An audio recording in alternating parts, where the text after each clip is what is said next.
ಫೋಟೋಶಾಪ್ದಲ್ಲಿ ಒಂದು ಎರರ್ ಬಂತಪ್ಪ ಅಂದ್ರೆ ಅದು ಏನಂದ್ರೆ ನಿಮ್ಗೆ ಹೇಳ್ಕೊಡ್ತೀನಿ.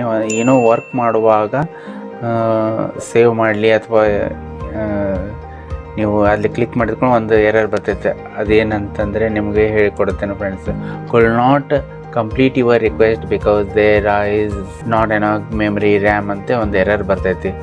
ಅದು ಬಂತಪ್ಪ ಅಂದರೆ ನೀವು ಗಾಬರಿ ಆಗಬೇಕಂತ ಅವಶ್ಯಕತೆ ಏನು ಇರೋದಿಲ್ಲ. ಅದು ನೀವು ಕ್ಲಿಕ್ ಮಾಡಿದರೂ ಸೇವ್ ಮಾಡಿಸ್ಕೊಡೋದಲ್ಲ, ಸೇವ್ನೂ ಆಗೋದಿಲ್ಲ. ಅಥವಾ ಈ ಇಮೇಜ್ದಲ್ಲಿ ನೋಡಿ ಅದು ನಿಮಗೆ ಮೂಮೆಂಟ್ ಮಾಡ್ತಾಯಿದ್ದೀನಿ, ಆದರೆ ಈ ಇಮೇಜ್ದಲ್ಲಿ ಸೇವ್ ಮಾಡಿಸ್ಕೊಡೋದಿಲ್ಲ, ಆಮೇಲೆ ಕ್ಲಿಕ್ ಮಾಡಿಸ್ಕೊಡೋದಿಲ್ಲ.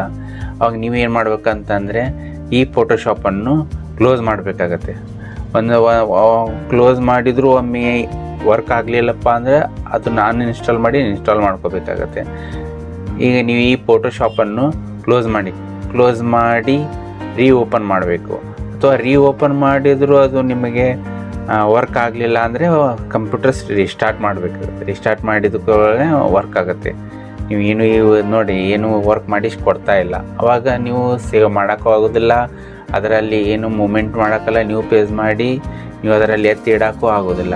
ಅವಾಗ ನೀವು ಅದು ಏನಾಯ್ತಪ್ಪ ನಾ ಇಷ್ಟೆಲ್ಲ ವರ್ಕ್ ಮಾಡಿದ್ದೀನಿ, ವರ್ಕ್ ಮಾಡಬೇಕಾದ್ರೆ ಹುಷಾರಾಗಿರಬೇಕು. ನೀವು ಒಂದು ನ್ಯೂ ಪೇಜ್ ಅಥವಾ ಡುಪ್ಲಿಕೇಟ್ ಮಾಡಿ ಒಂದು ಇಮೇಜನ್ನು ಡುಪ್ಲಿಕೇಟ್ ಮಾಡಿಕೊಂಡು ಅದನ್ನು ಒರಿಜಿನಲ್ ಹಾಗೆ ಇಟ್ಟು ನೀವು ವರ್ಕ್ ಮಾಡಿ ನೀವು ಅದನ್ನು ಕಂಪ್ಲೇಂಟ್ ಮಾಡ್ಕೋಬೋದು.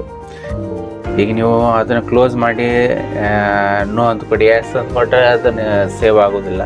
ಬಟ್ ಕ್ಲೋಸ್ ಮಾಡಬೇಕು. ಕ್ಲೋಸ್ ಮಾಡಿದ್ರೆ ಒಮ್ಮೊಮ್ಮೆ ಕ್ಲೋಸ್ ಆಗೋದಿಲ್ಲಪ್ಪ ಅಂದರೆ ರಿಸ್ಟಾರ್ಟ್ ಮಾಡಬೇಕು ಡೈರೆಕ್ಟ್ ಕಂಪ್ಯೂಟರ್ನ. ಈಗ ನೋಡಿ ಫೋಟೋಶಾಪನ್ನು ಓಪನ್ ಮಾಡಿ ನಾನು ನಿಮಗೆ ತೋರಿಸ್ತೀನಿ. ಕ್ಲೋಸ್ ಆಗಲಿಲ್ಲ ಅಂದರೆ ಕಂಟ್ರೋಲ್ ಅಲ್ಟ್ ಹಿಡಿದು ಡಿಲೀಟ್ ಒತ್ತಿ ಟಾಸ್ಕ್ ಮ್ಯಾನೇಜರ್ ಬರುತ್ತೆ. ಟಾಸ್ಕ್ ಮ್ಯಾನೇಜರ್ದಲ್ಲಿ ನೀವು ಆಡೋ ಫೋಟೋಶಾಪನ್ನು ಎಂಡ್ ಟಾಸ್ಕ್ ಮಾಡಿ.